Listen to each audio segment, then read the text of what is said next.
আবু বকর সিদ্দিক সালাম দেয়, ভিতর থেকে কোনো সালামের জবাব নাই। হযরত আবু বকর ডেকে বলেন, নবী গো, এইভাবে আপনি কান্না করেন না। ইয়া রাসূলুল্লাহ, ইয়া হাবিবাল্লাহ, একটু মেহেরবানি করে সিজদা থেকে মাথা উঠান। মাথা উঠাইয়া নবী গো একটু বলুন, এই মদিনা থেকে আপনাকে কষ্ট দিয়েছে? ইয়া রাসূলুল্লাহ, আমি আবু বকর নরম হতে পারি, কিন্তু এত নরম না মদিনা থেকেও আপনাকে কষ্ট দিবে, আমি তাকে ছাড় দেব, বদলা নিব না। নবী গো একটু মেহেরবানি করে সিজদা থেকে মাথা উঠান, একটু কথা বলুন। আমার নবীজি সিজদা থেকে মাথা উঠায় না। হযরত আবু বকর চলে গেছে, হযরত ওমর আসে। ওমর এসে দরজার ভিতরে নক করে বাহির থেকে সালাম দেয়, কিন্তু সালামের জবাব নাই। হযরত ওমর বাহির থেকে দাঁড়ায় বলে, নবী গো, আমি ওমর এসেছি। কোন ওমর? যেই ওমর রাস্তা দিয়া গেলে আপনি বলেছেন শয়তান রাস্তা ছেড়ে দেয়। ইয়া রাসূলুল্লাহ, আমি তো সেই ওমর আসছি যেই ওমরের ব্যাপারে আপনি বলেছেন ওমর যে রাস্তা দিয়ে হাঁটে শয়তান ওই রাস্তা দিয়ে হাঁটে না। ইয়া রাসূলুল্লাহ, আমি সেই ওমর আসছি। আমি তো সেই ওমর এসেছি যেই ওমর ইসলাম ধর্ম গ্রহণ করার পরে সর্বপ্রথম খানায়ে কাবার সামনে মুসলমানেরা প্রকাশ্যভাবে নারায়ে তাকবীরের স্লোগান দিয়েছে। সর্বপ্রথম মুসলমানেরা মিছিল নিয়ে বের হয়েছে, মুসলমানেরা প্রকাশ্যভাবে নামাজ আদায় করেছে। ইয়া রাসূলুল্লাহ, আমি তো সেই ওমর এসেছি যেই ওমর আপনার দরবারে গিয়েছিলাম আবু জাহেলের ঘোষণা শুইনা আপনার গর্দান ওড়ানোর জন্য, কিন্তু আমি তো আপনার দরবারে গিয়া নিজের মাথা টেকায় দিয়ে কালিমা পড়ে মুসলমান হয়ে গেছি। ইয়া রাসূলুল্লাহ, আমি সেই ওমর আসছি, একটু দরজাটা খুলুন, আমি তরবারির মাধ্যমে আজকে ব্যবস্থা নিব কারা আপনার সঙ্গে বেয়াদবি করেছে, কে আপনাকে কষ্ট দিয়েছে। নবীজি তখন সিজদা থেকে মাথা উঠান না। আমার রাসূল তখন বলেন, আল্লাহুম্মা উম্মতি, আল্লাহুম্মা উম্মতি। হযরত ওমর চলে গেছে, আসছে হযরত আলী। আল্লাহু আকবার। কে আসছে? একটু জোরে বলেন, কে আসছে? আমার ভাইয়ের হযরত আলী এসে বাহির থেকে সালাম দেয় আর ডেকে বলে, ইয়া রাসূলুল্লাহ, আমি আলী এসেছি। সেই আলীর কাছে আপনি নিজের মেয়েকে বিবাহ দিয়েছেন। ইয়া রাসূলুল্লাহ, আপনার কি হয়েছে? এইভাবে কেন আপনি কান্না করেন? এইভাবে যদি কান্না করেন, আপনার মেয়ে তো ঘরের ভিতরে গলা কাটা মুরগির মতো ছটফট করতেছে। হাসান ও হুসাইন তো খাবার বন্ধ করে দিয়েছে, মদিনার আবাল বৃদ্ধ বনিতা সবাই খানা পিনা বন্ধ করে দিয়েছে। ইয়া রাসূলুল্লাহ, একটাবার সিজদা থেকে মাথা উঠান, মাথা উঠাইয়া একটাবার বলুন, মদিনাতে আপনাকে কে কষ্ট দিয়েছে? নবী গো ওয়াদা করুন, আপনি না বলেছেন আমি আল্লাহর পক্ষ থেকে বিজয়ী বাঘ আসাদুল্লাহিল গালিব, আমি তরবারি নিয়ে এসেছি, আমি তরবারির মাধ্যমে মোকাবেলা করব। আমার নবীজি তখনও মাথা উঠায় না। সুবহানাল্লাহ। আমার রাসূল তখনও মাথা উঠায় না। নবীজি সিজদায় পড়ে পড়ে তখনও কান্না করতেছে। আল্লাহ তখন জিবরাইলকে ডেকে বলে, ওরে জিবরাইল, যাও, আমার বন্ধু এইভাবে কান্না করবে। হাবিবুল্লাহ, আমার দুস্থ, আমার বন্ধু। দেখুন আমার প্রাণের ভাইরা, ইব্রাহিম আলাইহিস সালাম আল্লাহর বন্ধু ছিল, তাকে বলা হয়তো খালিলুল্লাহ, আর আমার নবী হচ্ছেন হাবিবুল্লাহ, আল্লাহর বন্ধু। এই হাবিবুল্লাহ আর খালিলুল্লাহর মধ্যে পার্থক্য হলো, ইব্রাহিম আলাইহিস সালাম এমন বন্ধু, যেই বন্ধু তার বন্ধুর ভালোবাসার জন্য আগুনে চাপ দিয়েছে, নিজের সন্তান নিজের হাত দিয়া সন্তানের গলায় ছুরি চালিয়েছে। কিন্তু হাবিবুল্লাহ এমন বন্ধু, যেই বন্ধু কষ্ট পাইলে স্বয়ং আল্লাহ কষ্ট পায়। আল্লাহ ডেকে বলে, জিবরাইল যাও, আমার হাবিবুল্লাহ আমার বন্ধু কেন কান্না করে আমি জানি। ওরে জিবরাইল দৌড়ায় যাও, গোটা জগৎ কান্না করতেছে, গোটা সৃষ্টি জগৎ কান্না করতেছে, গোটা কুল কায়নাত কান্না করতেছে, মদিনার প্রত্যেকটা মানুষ কান্না করতেছে। ওরে জিবরাইল যাও, আমার বন্ধুর কাছে গিয়া বলো, বন্ধু যেন সিজদা থেকে মাথা উঠায়, মাথা উঠায়া উম্মতের ব্যাপারে আজকে যা চাবে আমি আল্লাহ যতক্ষণ খুশি না হবে ততক্ষণ পর্যন্ত বন্ধুকে দিতেই থাকবো। আরো জোরে বলুন সুবহানাল্লাহ। বন্ধু উম্মতের ব্যাপারে যা চাবে যতক্ষণ না সন্তুষ্ট না হবে আমার বন্ধু যতক্ষণ চাবে আমি ততক্ষণ পর্যন্ত দিব। জিবরাইল আলাইহিস সালাতু ওয়াস সালাম আসলেন, এসে বলতেছে ইয়া রাসূলুল্লাহ একটু মেহেরবানি করে সাজদা থেকে মাথা উঠান। আল্লাহু আকবার। রাসূল বলেন মাথা উঠাবো না। কেন? উম্মতের ব্যাপারে চূড়ান্ত ফয়সালা। আপনি কি চান? আপনি কি চান? আল্লাহ রসুল তখন ডেকে বলেন জিবরাইল আজকে আমার আল্লাহ আমার উম্মতের ব্যাপারে একটা বিষয়ে ফয়সালা করছে, এটার উপর আমি পরিপূর্ণ সন্তুষ্ট হইতে পারছি। কি ফয়সালা? খেয়াল করেন, আপনি কেন নবীকে মানবেন? নবীকে না মানলে আপনি কেন সীমা লঙ্ঘনকারী? নবীর হক আপনার উপরে রয়ে গেছে। নবী উম্মতের জন্য কি দরদ, কি ভালোবাসা।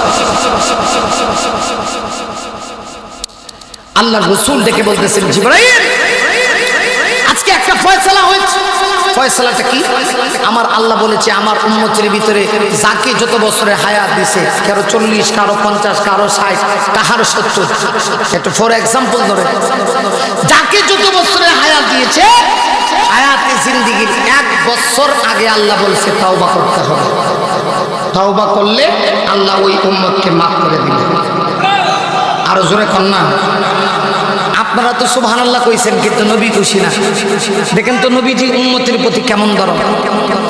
হ্যাঁ জিবরাইল আল্লাহ শর্ত দিয়েছে আমার উম্মতের ভিতরে যাকে যত বছরে হায়াত দিয়েছি হায়াতে জিন্দেগির 1 বছর আগে তাওবা করলে মাফ।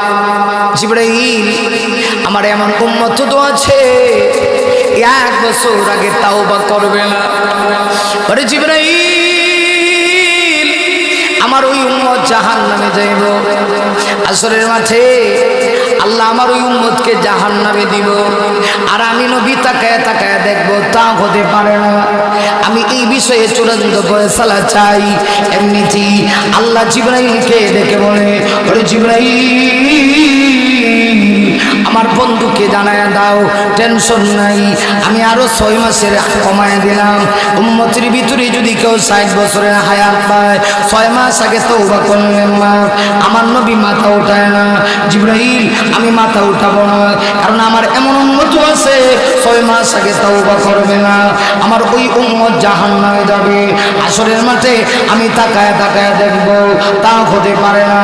আল্লাহ তখন ডেকে বলে ওরে জিবরাইল আমার বন্ধুকে জানায় দাও আমি আরো সময় কমায় দিলাম, মাত্র 1 মাস। কেউ যদি 60 বছরের হায়াত পায় ইন্তেকালের 1 মাস আগে তওবা করলে বন্ধুর সিলাই মাফ করে দিব। আমার নবীজি মাথা উঠায় না। জিবরাইল জানায় দাও ইন্তেকালের 15 দিন আগে তওবা করলে মাফ। নবীজি মাথা উঠায় না। 1 মাস আগে তওবা করলে, 1 সপ্তাহ আগে তওবা করলে মাফ। নবীজি মাথা উঠায় না। 1 দিন আগে তওবা করলে মাফ।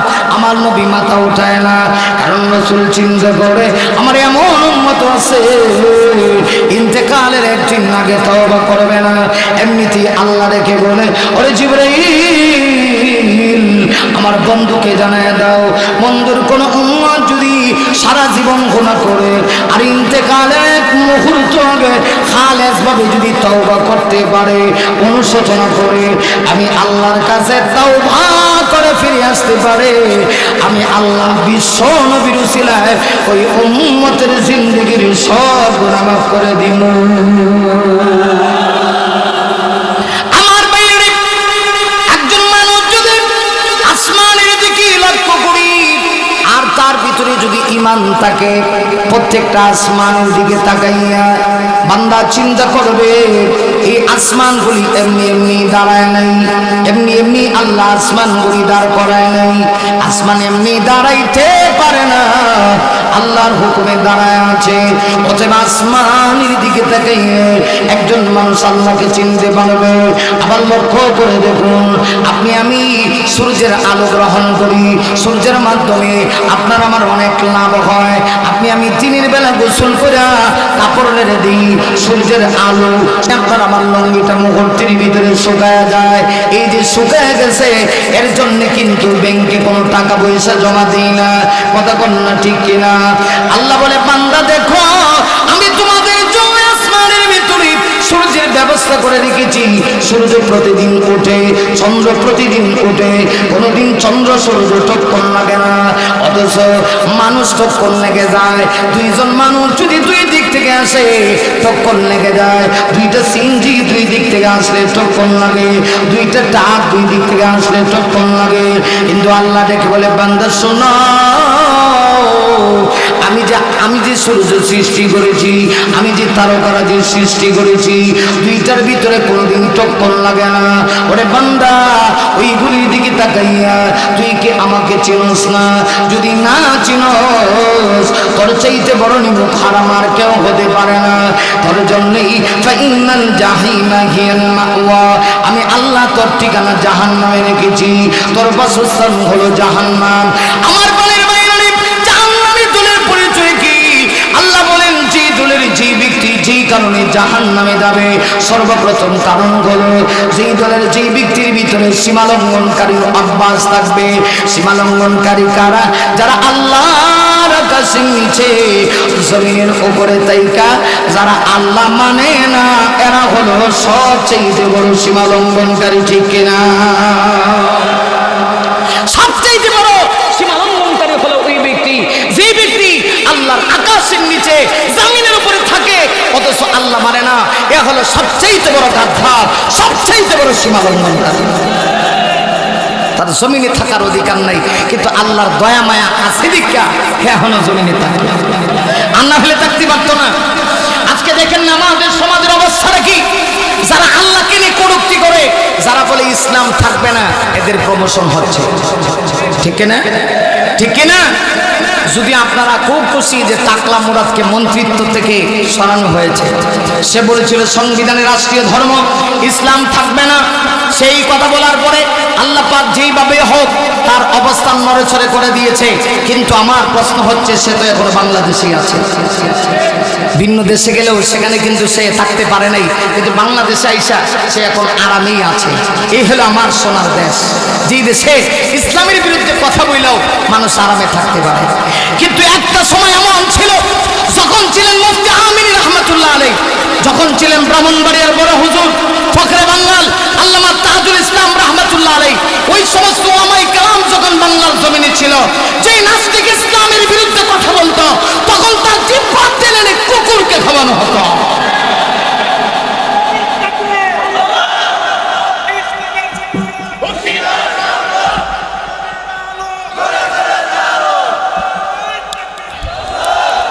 আল্লাহ কবুল করুক, সবাই বলে আমিন। আমার পানের ভাইরা, কথাগুলি তিক্ত হয়ে যাচ্ছে না? গ্রামের মানুষ ভাবতেছেন যে হুজুর কিচ্ছা কাহিনী শোনাইবেন, মজার মজার ঘটনা কইবেন, কি শুনবো আর আপনি কি ছেদা ছেদা কথা বলতেছেন। আমি আগেই বলেছি, আমি হক কথা বলনে বলা বক্তা, হক কথা বলতেই ঠিক কিনা জোরে বলুন। ফাঁসির মঞ্চে গিয়ে হক কথা বলবো ইনশাআল্লাহ। আমি সেই লোক, হক কথা বলতে হবে। আমার পানের ভাইরা, তাইলে সীমালঙ্ঘনকারীর প্রথম ব্যাখ্যা হচ্ছে, আল্লাহ বলেন যেই দলের যেই ব্যক্তির ভিতরে দুইটা বদগুণ থাকবে, এই দল জাহান্নামী। প্রথম পরিচয় কি জাহান্নামী দলের? যারা সীমালঙ্ঘনকারী হবে। একটা ব্যাখ্যা, সীমালঙ্ঘনকারী হবে। আবার সীমালঙ্ঘনের দুইটা ব্যাখ্যা। সীমালঙ্ঘনের প্রথম ব্যাখ্যা হচ্ছে, যারা আল্লাহর আকাশের নিচে জমিনের উপরে থেকে আল্লাহ মানবে না যারা, এরা কি সীমালঙ্ঘনকারী। সীমালঙ্ঘনের দুই নম্বর ব্যাখ্যা হলো, যারা আল্লাহর বান্দা নবীর উম্মত হওয়ার পরেও যারা নবীকে বিশ্ব নবী, সর্বশ্রেষ্ঠ নবী, সর্বশেষ নবী মানবে না, এরাও সীমালঙ্ঘনকারী। কথা বলেন না কেন? একটু বুঝে শুনে জবাব দেন, খালি ঠিক কয়েন না, না বুঝে খালি ঠিক কয়েন না। যারা নবীকে শুধুমাত্র নবী মানে, এরা কাফের। আমার নবীকে শুধু নবী মানলে হবে না, সর্বশেষ নবী মানতে হবে। শুধু সর্বশেষ নবী মানলে হবে না, সর্বশ্রেষ্ঠ নবী মানতে হবে। এই জন্যে কাদিয়ানীর গোষ্ঠীরা কাফের। কেন কাফের? এরা আমার নবীকে নবী মানে, কিন্তু সর্বশেষ নবী মানে না। বলুন তো, আমার নবীকে শুধু নবী না সর্বশেষ নবী? শুধুমাত্র নবী না, সর্বশেষ নবী এবং সর্বশ্রেষ্ঠ নবী। কোরআন শরীফের একটা আয়াত আপনারা সবাই জানেন, কাদিয়ানি যারা এরা এই আয়াতের মাধ্যমে ডাইরেক্ট এরা কাফের, আয়াতই প্রমাণ করে। কারণ আল্লাহ পাক বলেছেন ওয়া খাতামান নাবিয়্যিন, মুহাম্মদ সাল্লাল্লাহু আলাইহি ওয়াসাল্লাম হলেন সর্বশেষ নবী। কাদিয়ানিরা যে কাফের, এর জন্য হাজার দলিলের দরকার নাই, কোরআন শরীফের এই একটা দলিলই যথেষ্ট। আমরা যারা আহলুস সুন্নাত ওয়াল জামাতের বিশ্বাসী, আকীদার বিশ্বাসী, আমরা শুধুমাত্র নবীকে নবী মানি না, সর্বশেষ নবী মানি, সর্বশ্রেষ্ঠ নবী মানি। এই নবীর মর্যাদা বাড়ায় দিছে কে? আরো জোরে বলুন। এটা কি আমার পকেট থেকে বানানো কথা? আল্লাহ কোরআন শরীফে বলছেন ইন্নাল্লাহা ওয়া মালাইকাতাহু ইউসাল্লুনা আলান নবী। আল্লাহ পাক রব্বুল আলামিন বলেন নিশ্চয়ই আমি আল্লাহ এবং আমার ফেরেশতারা মালায়েকারা নবীর উপরে দরুদ পড়তেই আছে। দেখেন তো নবীর ইজ্জত কত। এ যুবক ভাই, আজকে তোদেরকে উদ্দেশ্য করে দুই একটা কথা বলতে চাই। যুবক রে, তুই যদি নবীকে মানস তাইলে তোর সম্মান বাড়বে। আমার নবীকে আল্লাহ পাক এমন সম্মান দিয়েছেন, এমন ইজ্জত দিয়েছেন, স্বয়ং আল্লাহ পাক বলছেন ও পৃথিবীর মানুষ, আমি আমার হাবিবকে এমন মর্যাদার আসনে পৌঁছে দিয়েছি, নিশ্চয়ই আমি আল্লাহ এবং আমার ফেরেশতারা নবীর উপরে দরুদ পড়তেই আছে। অতএব পৃথিবীর কেউ যদি আমার নবীকে স্মরণ নাও করে, আল্লাহর কসম নবীর ইজ্জত এক চুল পরিমাণ কমবে না। আর পৃথিবীর সকল মানুষ যদি আমার নবীকে স্মরণ করে নবীর উপরে দরুদ পড়ে, তাহলে আমার নবীর মর্যাদা এক চুল বাড়বেও না, বরং যে নবীকে স্মরণ করবে আল্লাহ তার মর্যাদা বাড়ায় দিবে। কথা কোন ঠিক? তার মর্যাদা কে বাড়ায় দিব? আল্লাহ বাড়ায় দিব। বিশ্ব নবীকে ভালোবাসার কারণে, নবীকে স্মরণ করার কারণে, নবীর অনুসরণ করার কারণে, নবীকে ভালোবাসার কারণে। আমার প্রাণের ভাইরা ও যুবক, এই পৃথিবীতে যদি ভালোবাসতে হয়, ভালোবাসার জন্য একজন মানুষের ভিতরে যতগুলি গুণ থাকা দরকার, আমি তো বলবো সবগুলি গুণ আল্লাহ আমার নবীকে দিয়েছে। কথা কন না কেন? সবগুলি গুণ কাকে দিছে? নবীকে আল্লাহ পাক দান করেছেন। কিন্তু যুবক, আজকে তুই সেই নবীকে ফলো করছস না। দেখেন না আজকের এই সমাজের ভিতরে যুবক ফলো করে কাকে? মেসিকে ফলো করে। আর রোনালদো, ওই মেসি কোন দেশে আর রোনালদো হেয়ার কাটিং এর সুর রাখে। কথা কন না কেন? রাখেনি। অথচ এই মেসি রোনালদো হেজে তারে মহব্বত করে, এটা তো একতরফা মহব্বত। যেই যুবক ছেলে মেসিকে মহব্বত করে, এটা একতরফা মহব্বত। বলুন তো দেখি, মেসি কি ওই আব্দুল কুদ্দুসের নাম জানে? নাম জানে না। হের বাবার নাম জানে? হ্যাঁ, দাদার নাম জানে? যে বাংলাদেশের ওই ব্রাহ্মণবাড়িয়া জেলার সেন্দ এলাকায় মেসির একজন ভক্ত আছে, মেসি তো তার নামটাও জানে না, হের বাবার নামটাও জানে না, হ্যাঁ দাদার নামটাও জানে না। দুঃখজনক হলে সত্য, কিন্তু আমরা একতরফা ভাবে ওই সমস্ত খেলোয়াড়দেরকে ভালোবাসি। কিন্তু যুবক শোনো, রাখো, তোমার ভিতরে আল্লাহর ভয় ঢোকাও, নবীর ভালোবাসা ঢোকাও।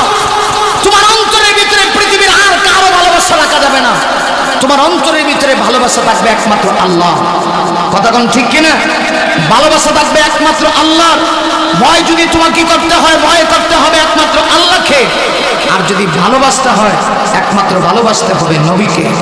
কারণ এটা তোমার কাছে নবীর পাওনা। নবী এই পৃথিবীতে তোমার যে আপন, এই আপন এই পৃথিবীতে আর কেউ না।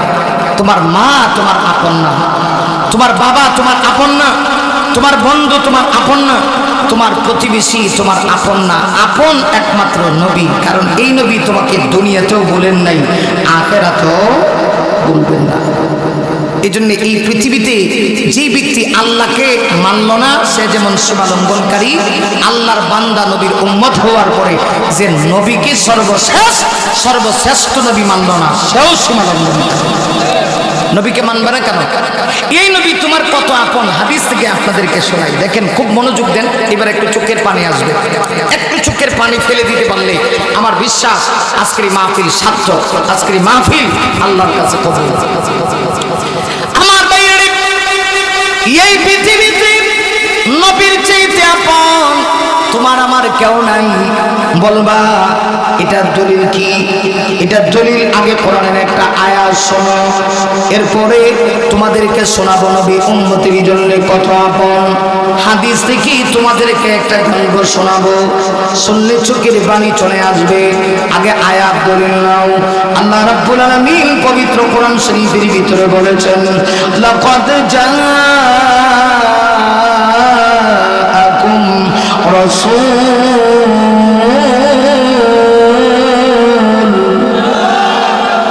রাসূলুম মিন আনফুসিকুম আজিজ।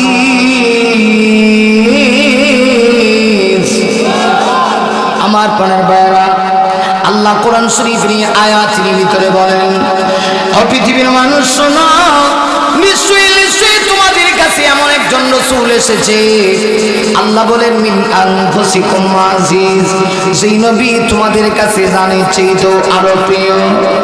তোমার জান এত প্রিয় না, নবী তোমার কাছে যত প্রিয়, নবী তোমার কেমন এত আপন, যেমন তোমার জান এত আপন না, নবী তোমার কাছে যেমন আপন।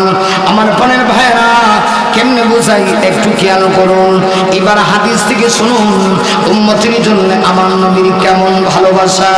আপনারা সবাই জানেন আল্লাহর হাবিব বিশ্ব নবীজি 12টা বিবাহ করেছিলেন। কয়টা? আরো জোরে কটা? 12টা বিয়ে করছিলেন আল্লাহর হাবিব।